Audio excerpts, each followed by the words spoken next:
How's it going, everybody? 2024. We're moving on to another episode of RowingCast. Cory, how are you today? Doing good, ready to get into it. Ready to get into this today. We got a very special guest. We got Aram training. Aram, how are you doing today? Good to see you, Xavier. Thanks for having me. Hi, Cory. Without a doubt, without a doubt. So, we want to get your story and how you got into the sport, and what was your story in rowing like, and then later on we'll talk about some training. We got. I've actually got some novices I'm going to be training in the next week or so. So it'd be Okay. great to just talk about, what are some of the misconceptions? What are some of the things you should work out? I know I was watching your video a little bit earlier. Always make sure that you're switching sides, not like too much, but enough so that you don't have that excuse of, well, I can't row on this side, I can't do this. So some things like that on the novice side, but really thankful to have you on the podcast today. Thanks for having me. I really appreciate that. Cool. So my rowing journey starts actually without rowing. It starts with sports when I was 5. At 4 years old, I almost drowned in a public pool. So my mom took me to swimming, and we had a Polish coach, a very, very good coach. And instead of having swimmers beginner lessons, I became a competitive swimmer. So at the age of 5 to 6, I had 5 training sessions a week. And that shaped me in a very positive way. I was a competitive swimmer to the age of 8, and I couldn't take that water or the stuff they had in the water anymore. So with roughly 1.5 years, I had a phase of where it became, pretty big, chubby, lack of self-confidence, avoided sports, and kind of lost my nature a bit. And back then there was no internet, so my mother said, look, here's a list of sports clubs and they're looking for young kids. Pick something, I take you there. I said, I don't know, I'm going to play chess. And she said, no, chess is not a sport. You will pick a sport. I said, okay. I said, okay, look, I give you 3 days or I'll make you go ballet. Now that was a threat. I took that quite seriously. So I decided between kayak and rowing and just went for rowing. It sounded just better. And the first time I was in the water, it was a wooden triplet. So my coach, who was a Frenchman, which in retrospective was a gift, because the French certainly do know how to row. Some of the best technicians in the world, I think. And his stepson, and stubborn me in the middle. And then it was fun for me until 2 weeks later. They had, I think, a World Cup in Vienna. The year before, they had the World Championships, 1991 and 1992. When I started, they had the World Cup. And I saw that the Austrian lightweight men's quad flying by during the warm-up. Not even race pace, it's just stroke at 18 fast. And this quad then was unbeaten 3 years in a row. They became world champion 3 times in a row, if I'm not mistaken. And if you've ever heard a quad fly by, it's something that gets you. If you're not blind and deaf and stupid, this is just something that it surrounds you with everything there is. And I heard the sound, that noise. I felt the energy, that plunk of the oars at the finish. It was the first carbon oars they used. And so there was this chubby kid who lost his self-confidence. And I said, whatever the hell it takes, I'm going to get there. I'm going to be in a lightweight men's or whatever, in a quad, in a boat. I didn't know light and heavy then. And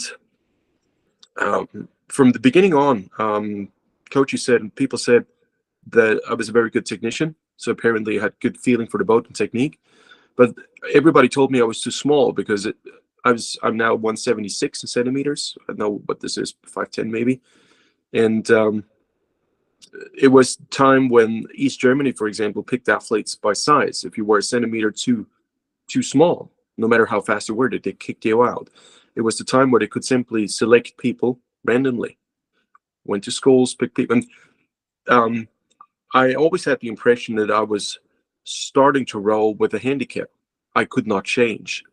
And at the beginning, I made the mistake, and that's something.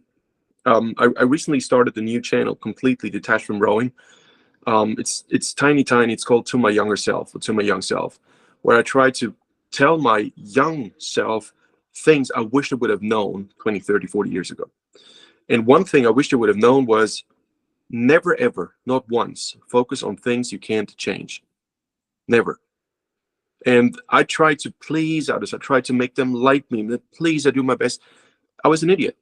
What I should have done was to essentially say, screw you. I'm going to do my best. If you don't like me, you don't like me. There's nothing I can do.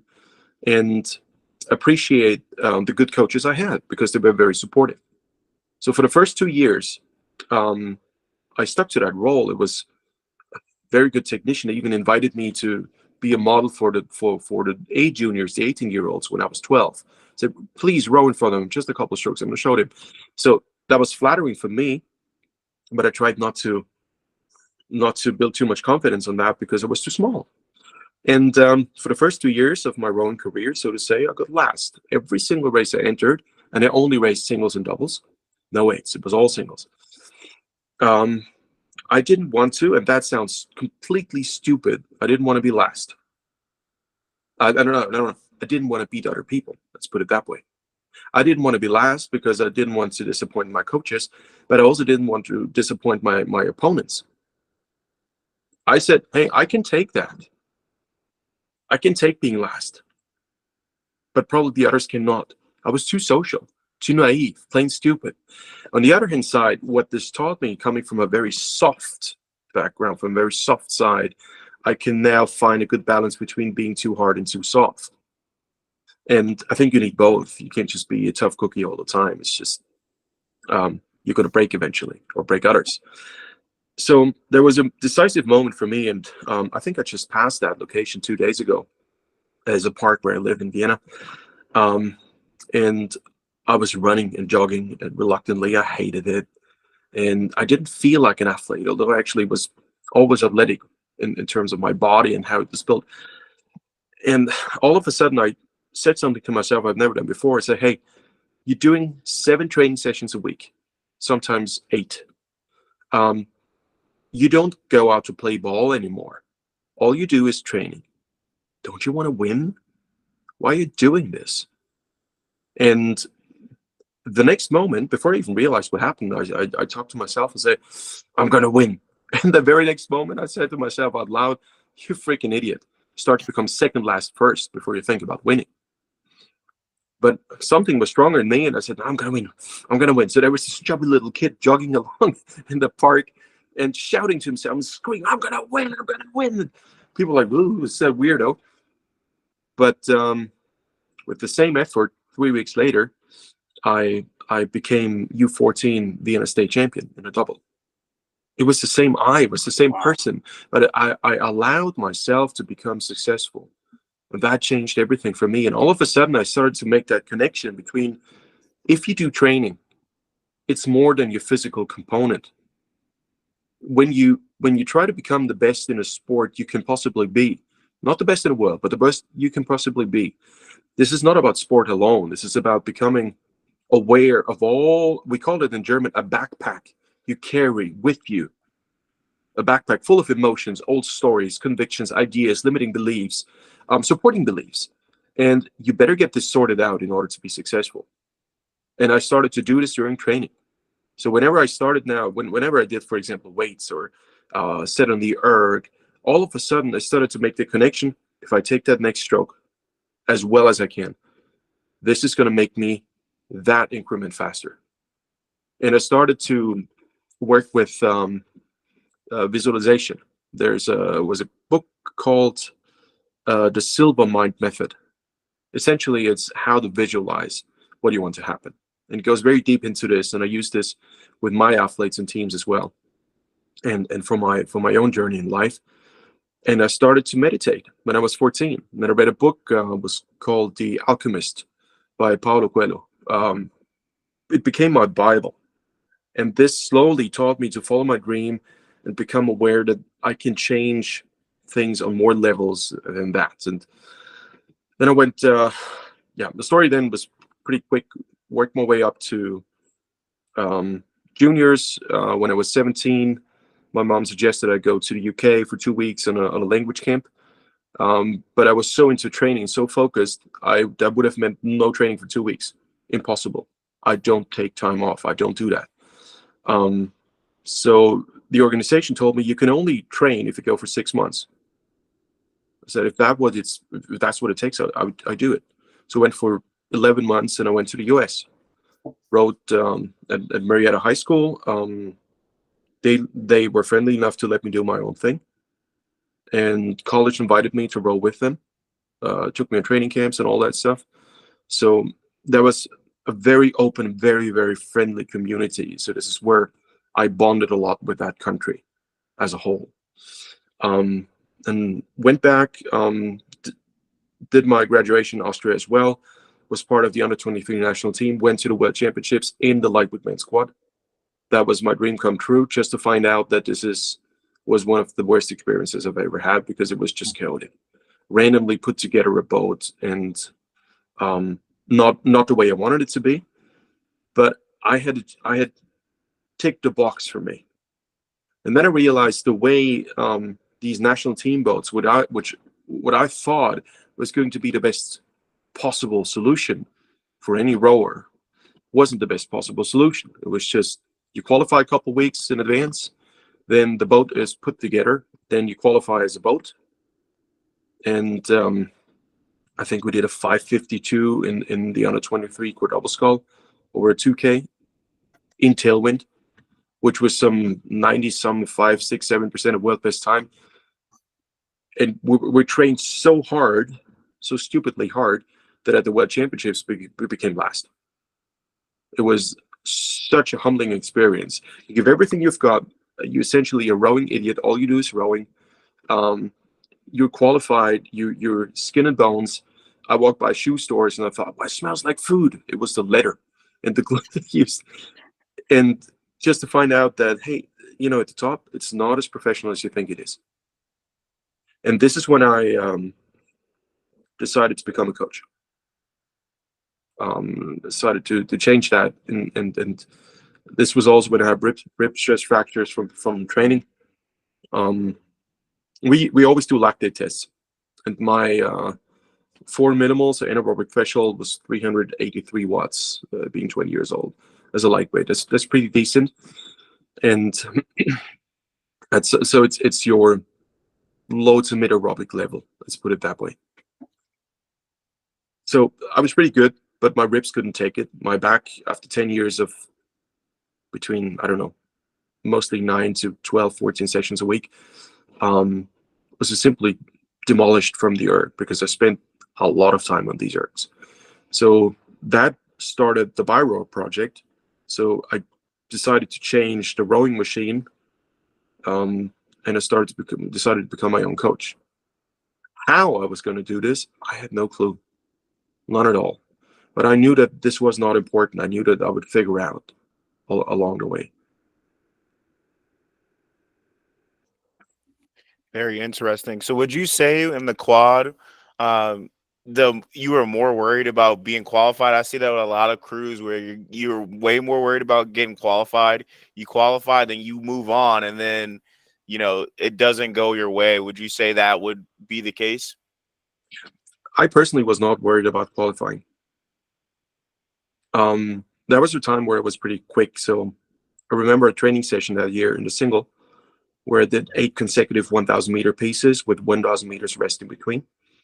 And I think number 5 or so was a 3:17 in that is pretty quick. That would mean a sub 6:40 in a single or a 2K. I was not worried about being qualifying, not at all. What frustrated me was the lack of preparation.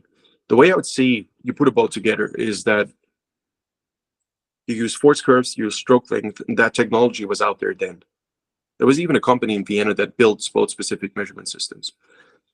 And I thought, okay, we'd spend the next 3, 4, 5, 6 weeks, at least, ideally the next 3 months, to make this quad the most perfect union of rowers that has ever existed. The coaches weren't interested in that. It's not that they were lazy. They did what they'd always done before.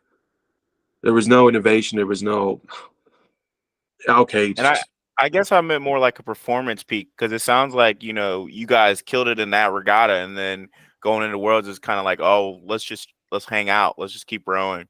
Let's see let's see where it goes. That's true, and that happens to a lot of crews and teams.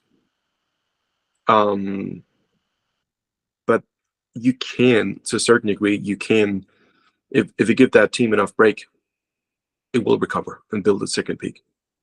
With the things that I know today, and there are very, very good ways to recover over the course of 1 or 2 weeks. You can actually do this quite easily. And the way I later on coached athletes to these levels and higher levels was that qualification was never your 100%. This is how good, if you want to be good at the international stage, and this is what most small countries like Austria, where I'm from, for example, still don't quite get, except for a few small projects. The qualification must never be an issue for you. You have to be fast enough. If you're not fast enough, you don't even belong to the Worlds. That makes sense. That makes sense. So, getting into coaching, how'd you figure this out? How did you figure that aspect out? When I was in the US, it was 2000 Sydney Olympics, and I watched Rob Waddell. Probably doesn't ring a bell for you, but he was insanely quick by any standards in a single. He would lead, I think, almost by open water in the A final in Sydney. And he had a very interesting way to make the boat bounce between bow and stern throughout the drive. And I tried to imitate that in my own rowing. And when I was in the US, I didn't have any real coaching. There was a college coach who took some of his spare time to work with me, which was unbelievably kind of him to do, and my high school coach as well. But both of them knew that there was not much they could tell me. And then I started to watch, Olympic rowers, and I started to try to imitate them, not just the way they row, but how would they feel if they looked like that? How would you have to feel if you move a boat this way? So when I coach today, I sometimes tell people, you have to feel that you're too tall and too heavy for this boat. For example, I always heard that I was supposedly too small, and therefore my stroke was too short, until I actually measured my stroke length, and it was actually almost too long, not too short. But if you don't have numbers, how would you tell? So I started to behave and perceive myself to be very tall and very heavy when it was in a boat. So all of a sudden, I didn't try desperately to move the boat along and just reach out and go back. I started to feel the boat more. I felt, I tried to assume that almost cocky, arrogant attitude some of these big, tall heavies had in the boat. They weren't really cocky and arrogant, but to me it appeared that way because I had an inferiority complex. So, sorry, that's my phone going low power, but I think it should work. And trying to assume physically what they would be thinking helped me to move into different roles like an actor.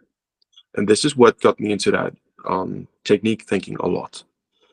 And then there was this deciding moment in the men's quad final, is the Italian quad versus the German quad.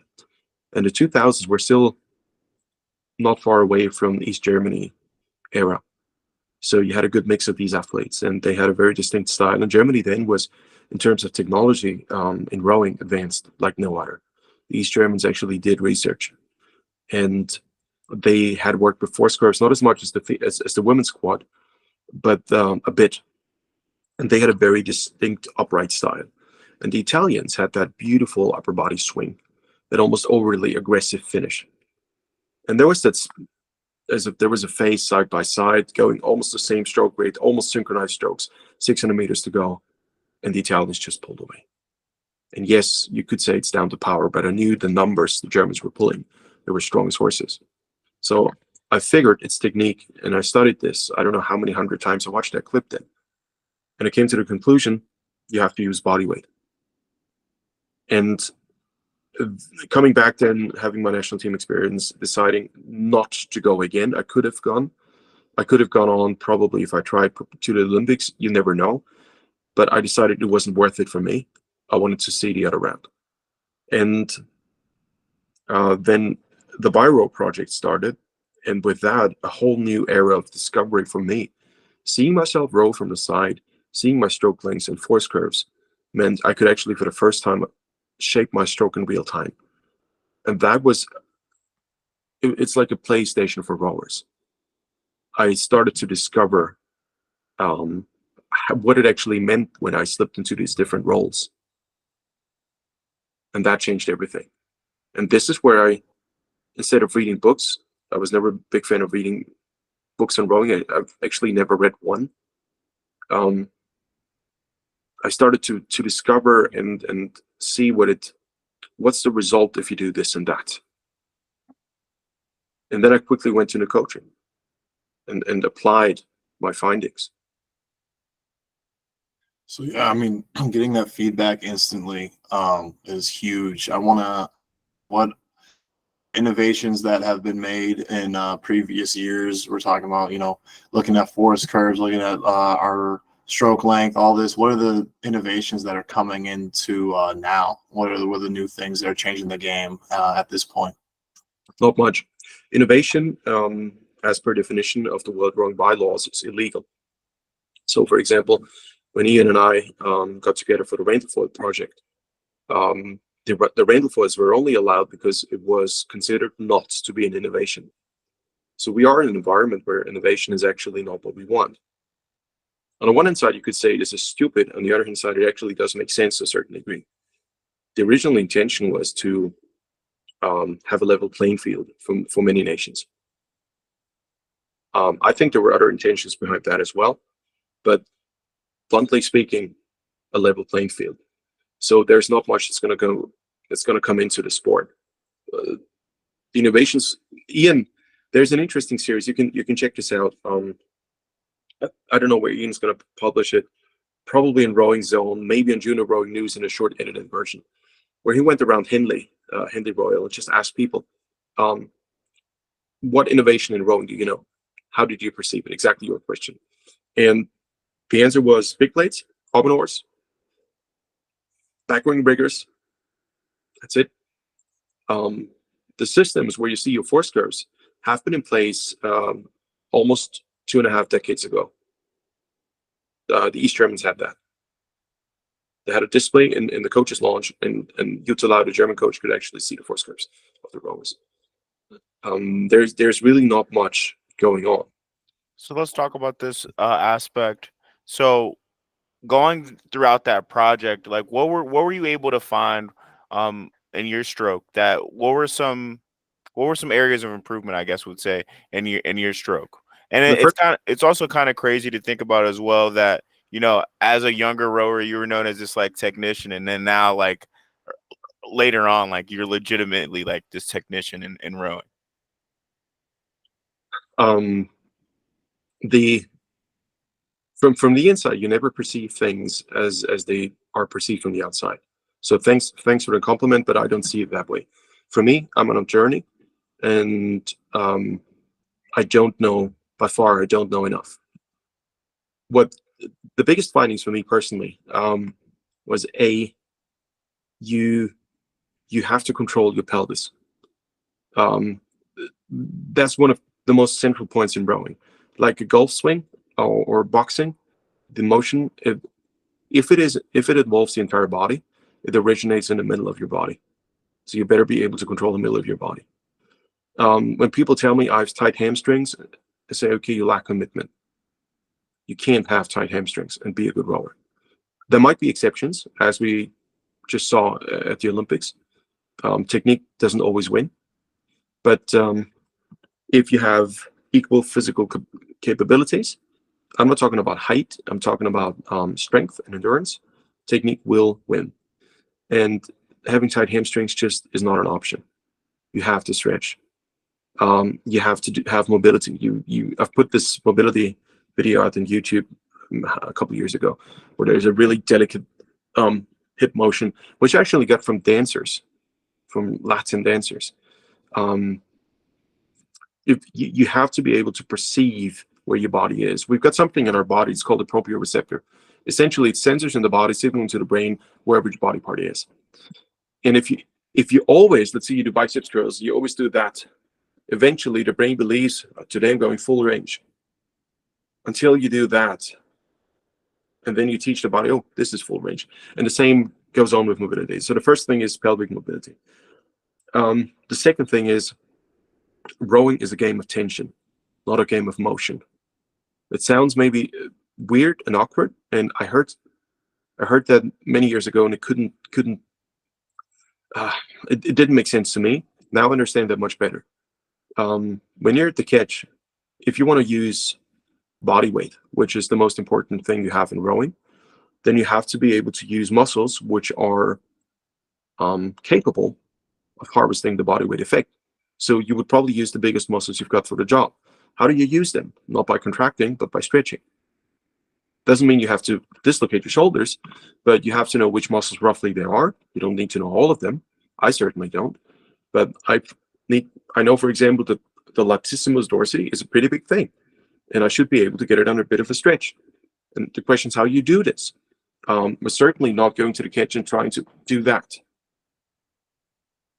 And then you make the small discoveries and say, okay, a lot of people do. I just got a comment on YouTube if I could explain how to stop overusing your shoulders.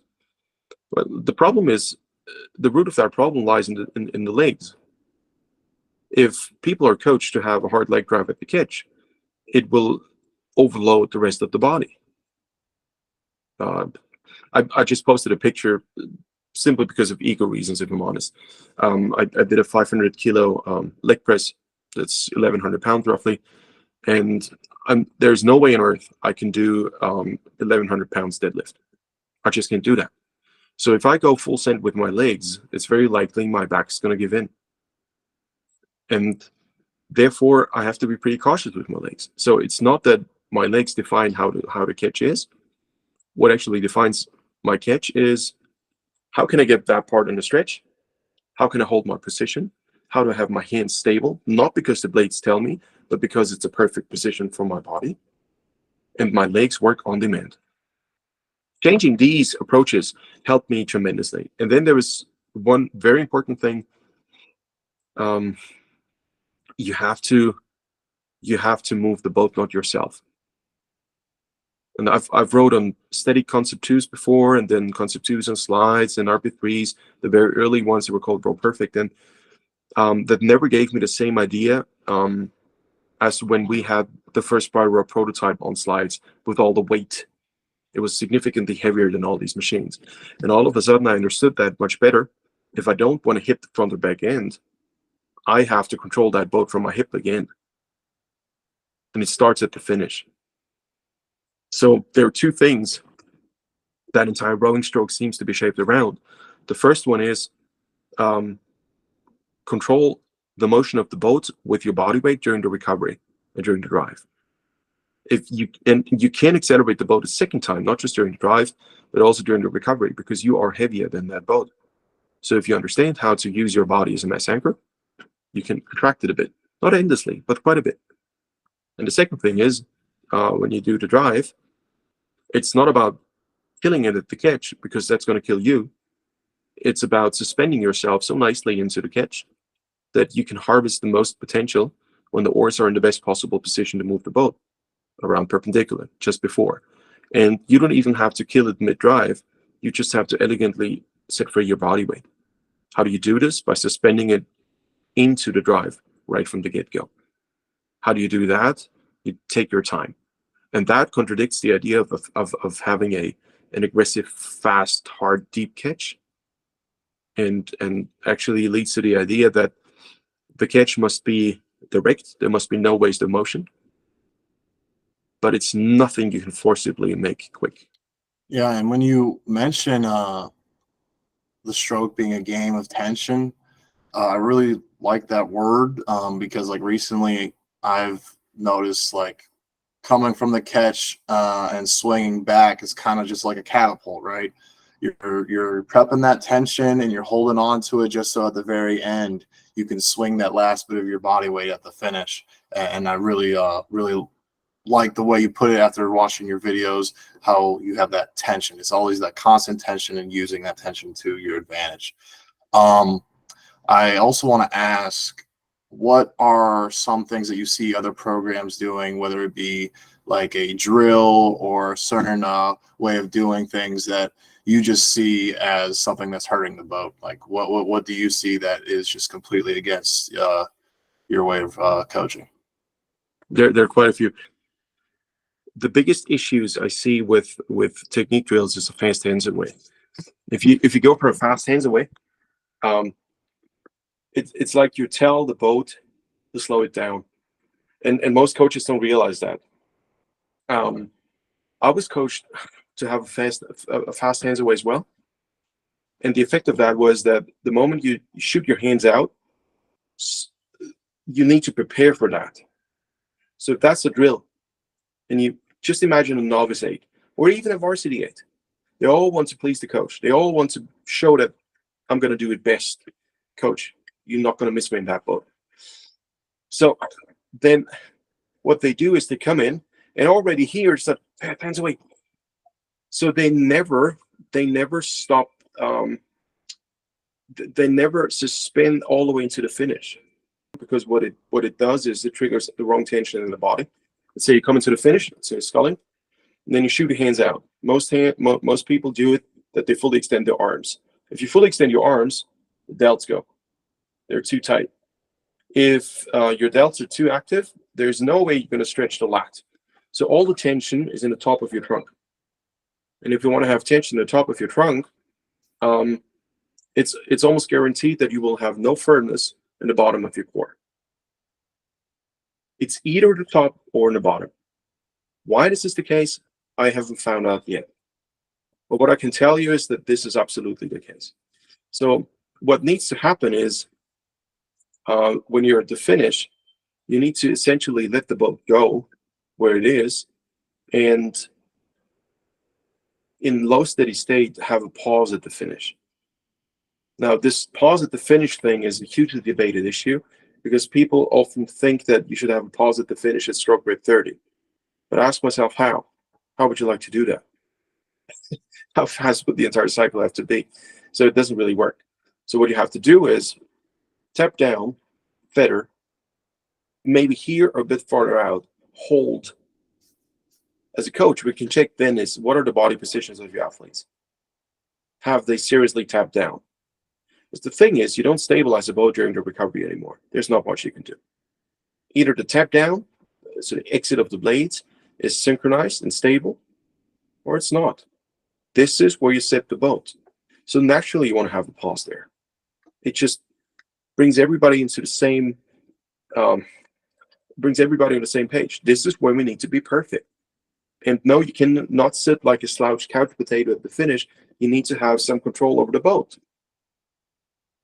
So the release, for me, is the release is an often used terminology for a beginning of the recovery.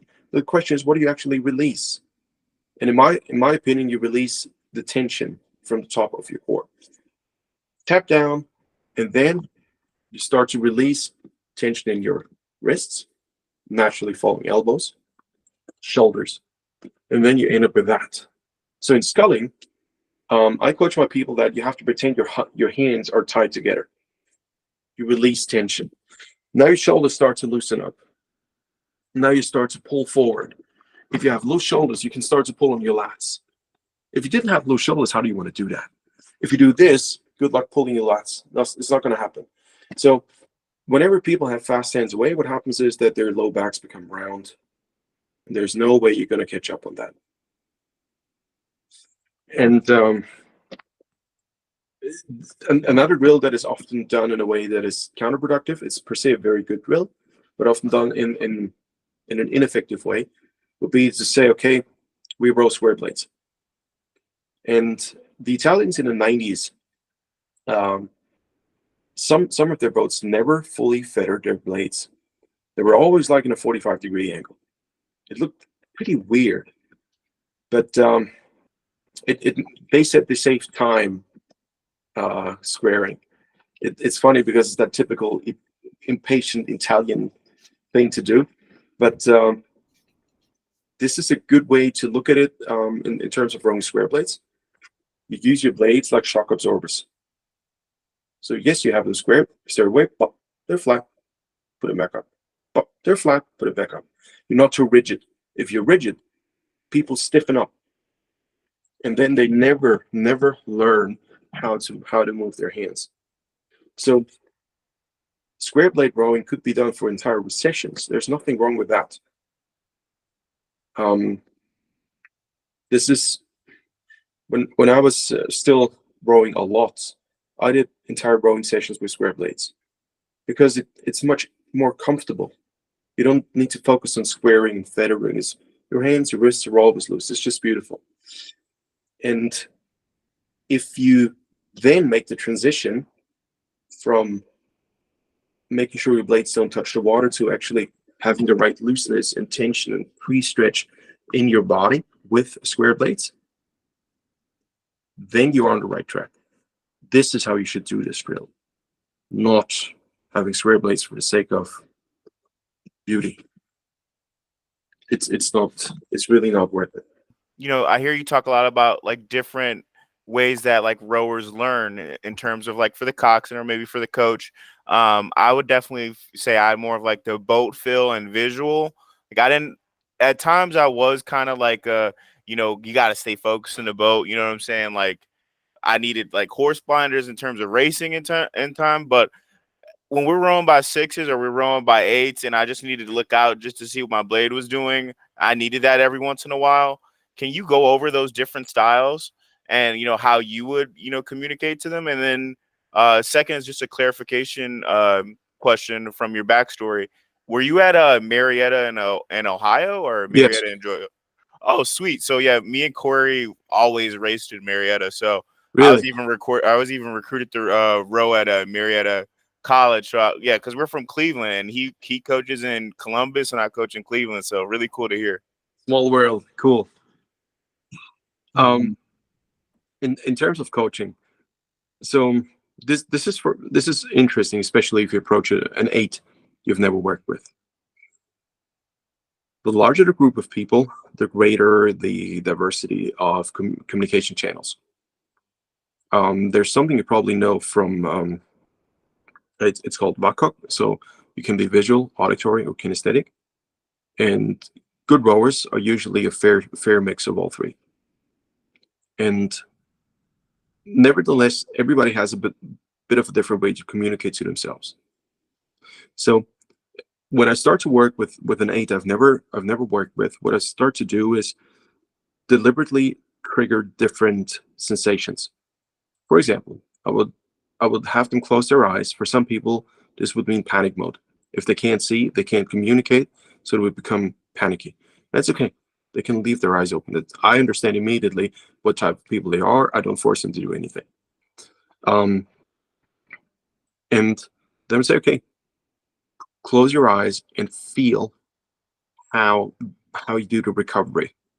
One of the tricks I use when I work with new boats is not to have them focus on the drive, but on the recovery.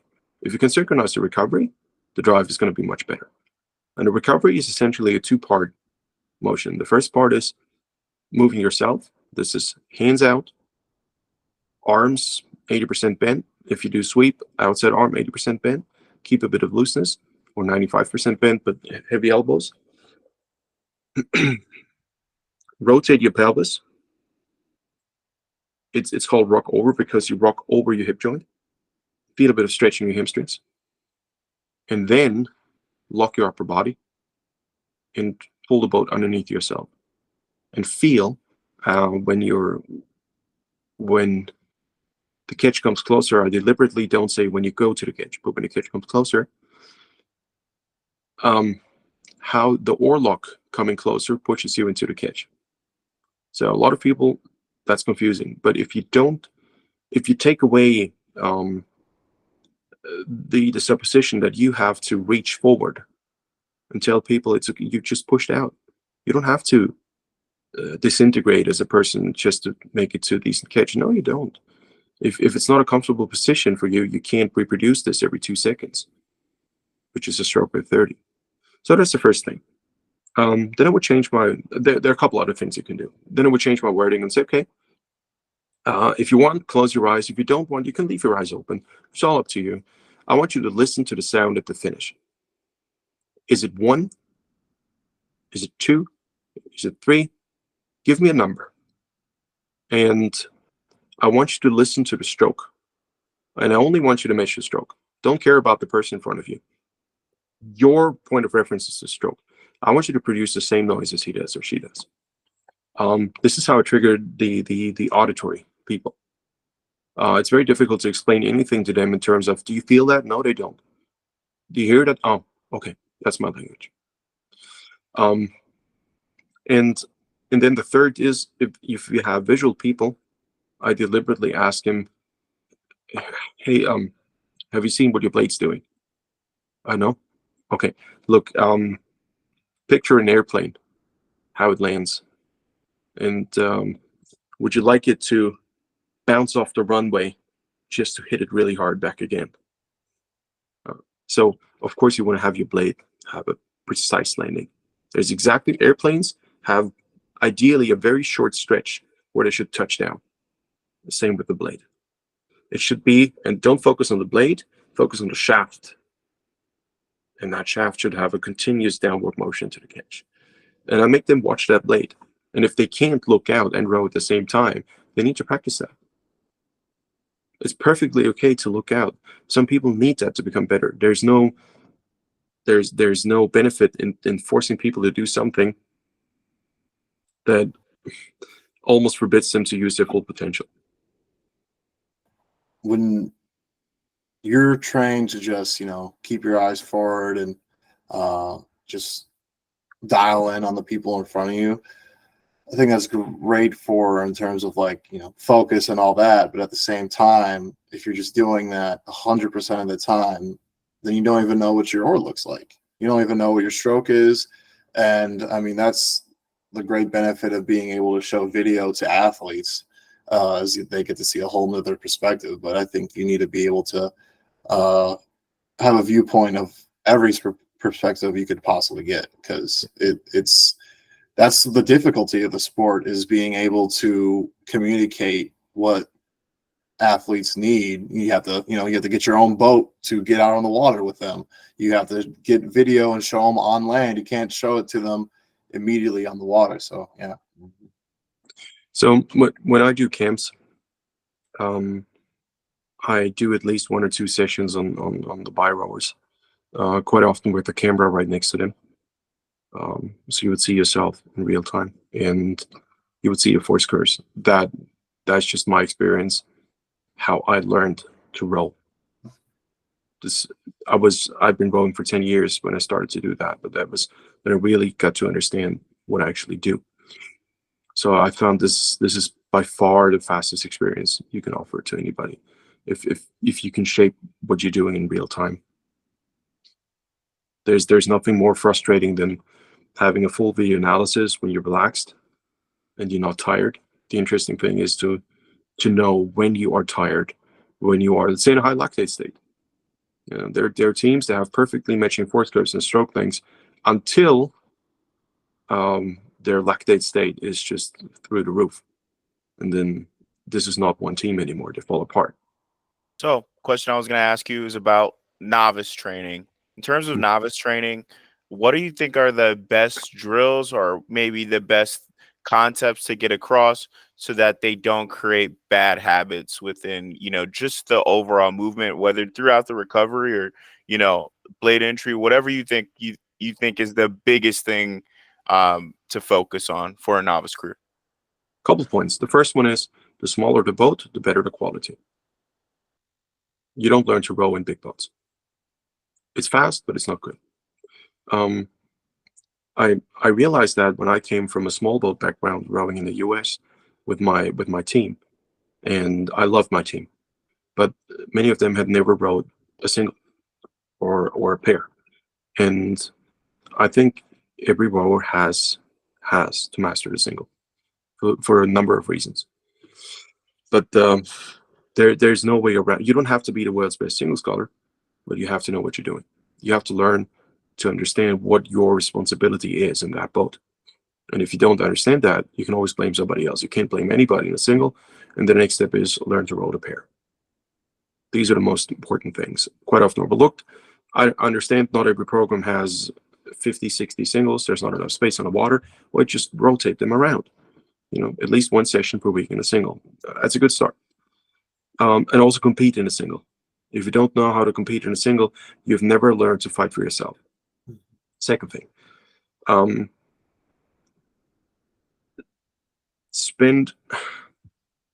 I would definitely, that's more the strategic coaching side. Let's just leave that out for a moment. The early score thing.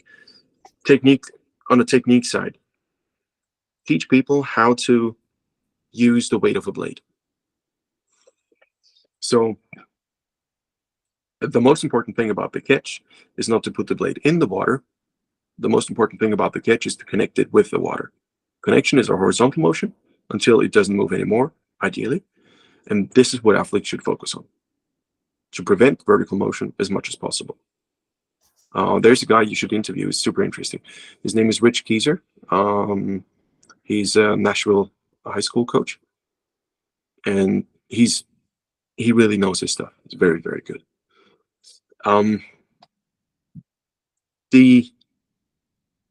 The blade work is something that is most often overlooked.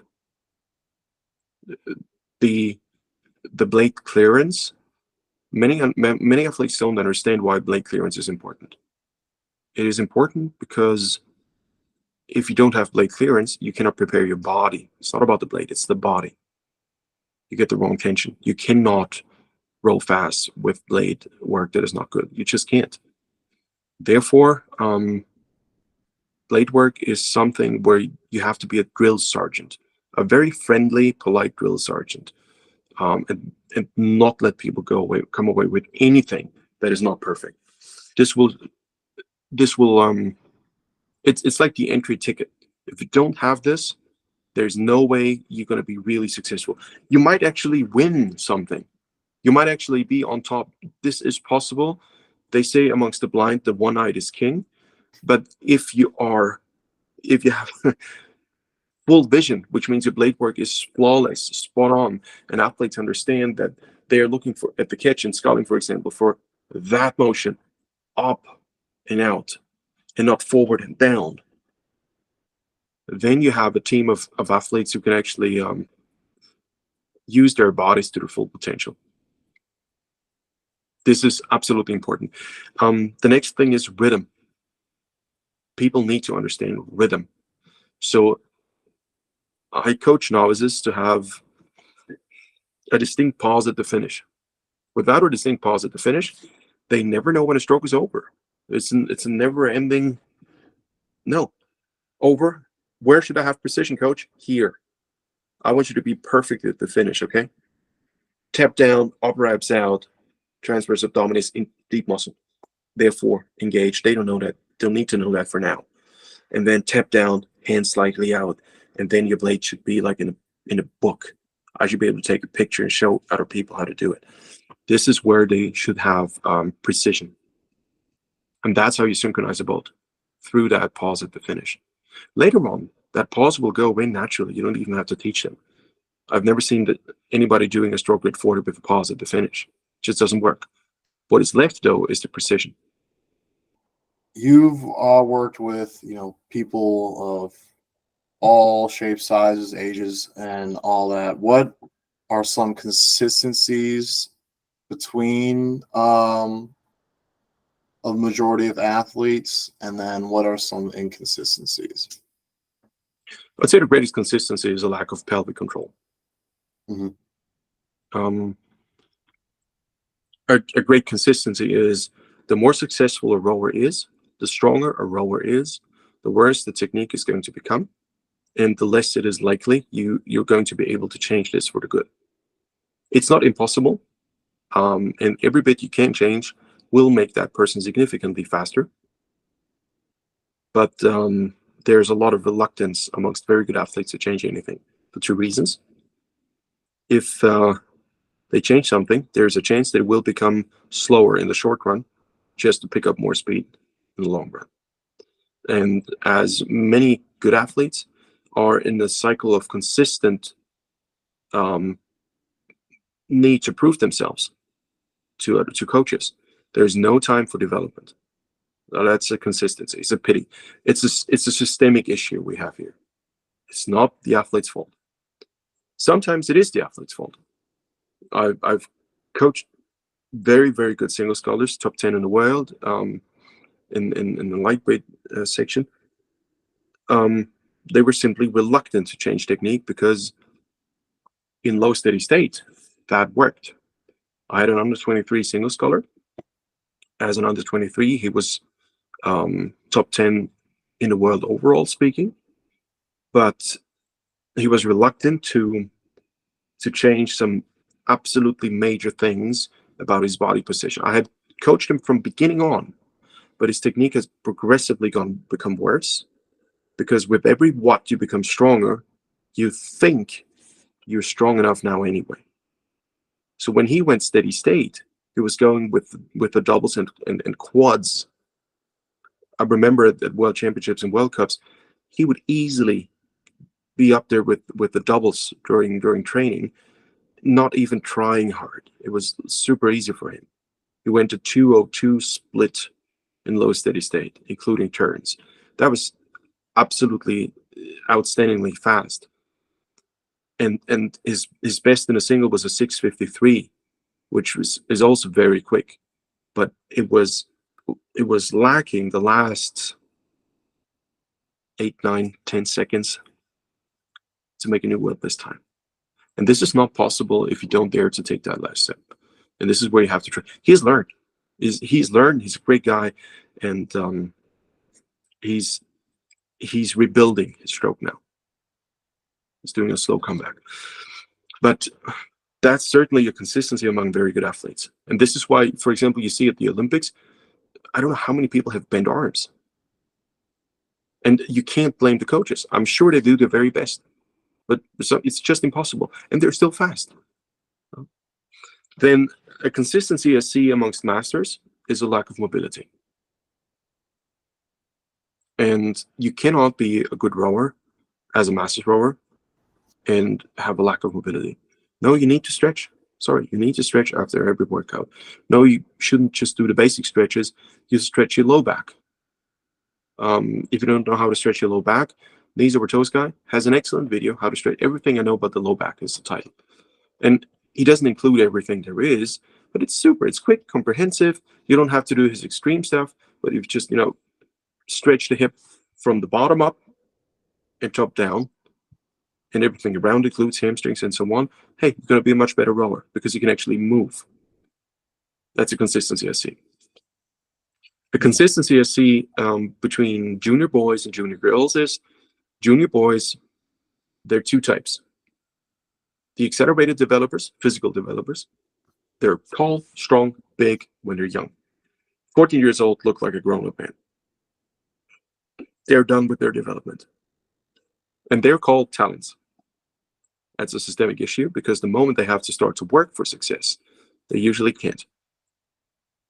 Unless you subject them to really decent opposition. So then the so-called non-talents, which are usually the slow developers, so they are fully grown men when they're in their mid-20s. These are the ones who have they're in there for the long game. They learn to work without immediate reward, and they can make it to the top. And you need to keep these guys motivated and in the game. Because the technique they're going to learn them is going to be detrimental to their success later on. But generally speaking, junior boys have a tendency to solve every problem with more input. Doesn't work, harder. Doesn't work, harder leg drive. Doesn't work, quicker hands away. Doesn't work, I'm going to row until I throw up. Yeah, more must be a lot better.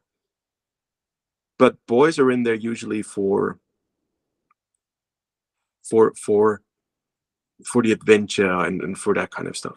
Mm-hmm. Now girls, and I've got 3 kids, so 2 of them are girls. With girls, it's a much more emotional thing. A friend of mine knows a coach in Canada, and he told me a story that the coach, when asked, what's the difference between coaching boys and girls, that he said, guys want to win and the girls want to beat the other girl. It's a distinct difference. And I'm sure there are exceptions, but it as a coach of a girls team, you have to navigate these waters and be aware of what's going on. There's much more than in a boys' boat. So these might be a prejudice. There's a lot of truth to that. So as a coach, you just have to be aware that you might have a breakdown completely unannounced. Yet it had been announced long before, you just were blind to it. I've just learned that. Yep, I just learned that this year. I moved from coaching boys, strictly boys, to coaching novice girls, JV girls, junior varsity girls as well. So I definitely understand that much more now than I probably ever would have. So I totally get that. I'm just so very grateful for your time. I was gonna say, are there any rowing, drills that can isolate that pelvic movement that you've been mentioning? Yeah, there are a few.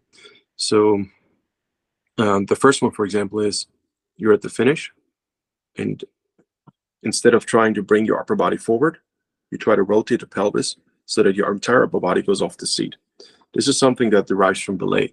Belay, if you want to have body tension, you perceive that there's a thread going from your pelvis through your head, and somebody pulls on it, and it makes you longer.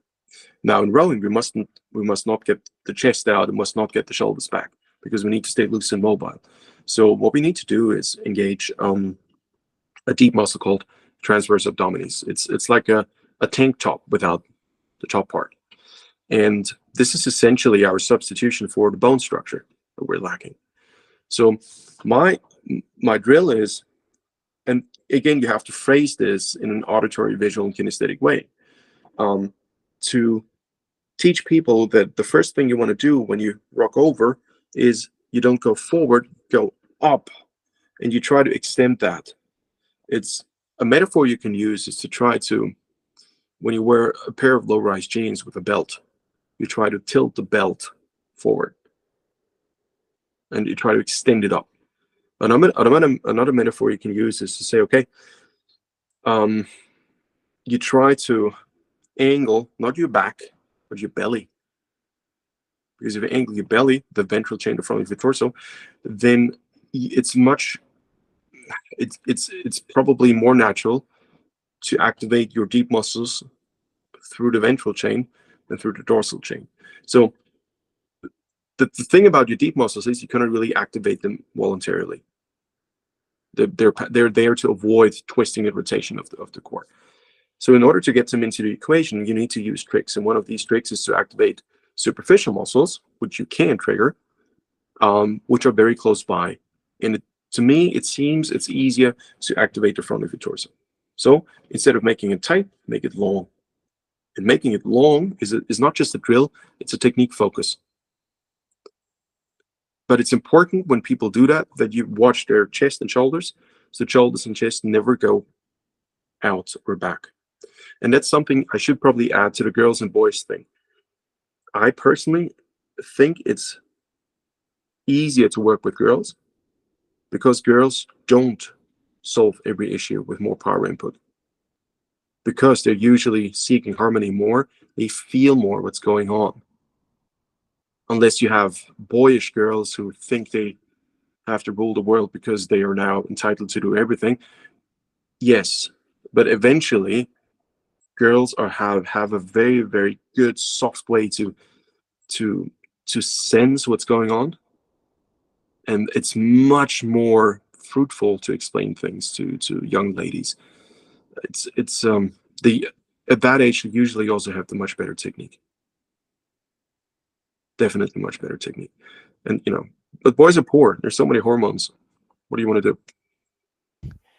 Yeah, I know it. I mean, I think that would actually be a great description of, a lot of the crews, but especially my crew in high school. I mean, our guys, we were all brutes. We were like, let's see what we can do in this. And then, Yeah. the girls, they rode it wasn't just elegant, but it was very efficient as well. And they got some meters in out of their stroke. So Yeah.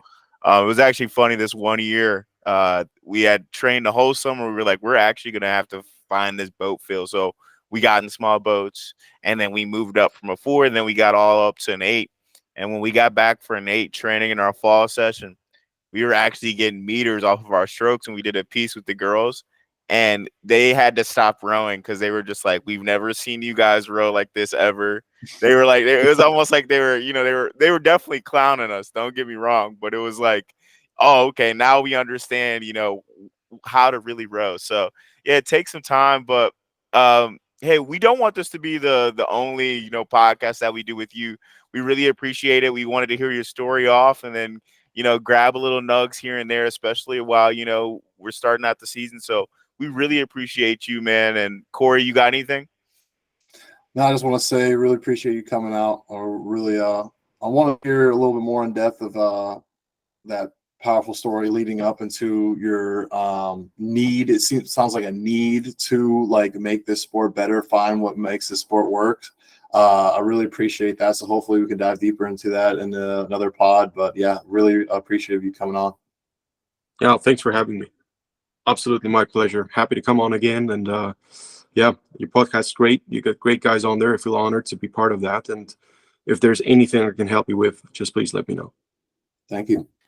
Without a doubt, without a doubt. Will you please just let them know where they can find you on YouTube, on Instagram, and on your actual website as well? Yeah, my website is ramtraining.com. This is where I have online Saturday courses where it's just a big Zoom get together where the team meets. Everybody can join. Of course, I'm on YouTube, on Instagram. I just saw that there's roughly 5,000 followers on Instagram, which surprised me because I never count followers at all. Of course, a bit on Pinterest, on LinkedIn. But I founded my own rowing platform. It's called rowing.zone, and it's tiny. And I'm slowly growing this where everybody can meet. My idea is to have a platform where Olympic champions talk to beginners, eye level. There's no, we're all in there for the fun. That's something we must never forget, especially after these highly politicized Olympics. I think that is needed.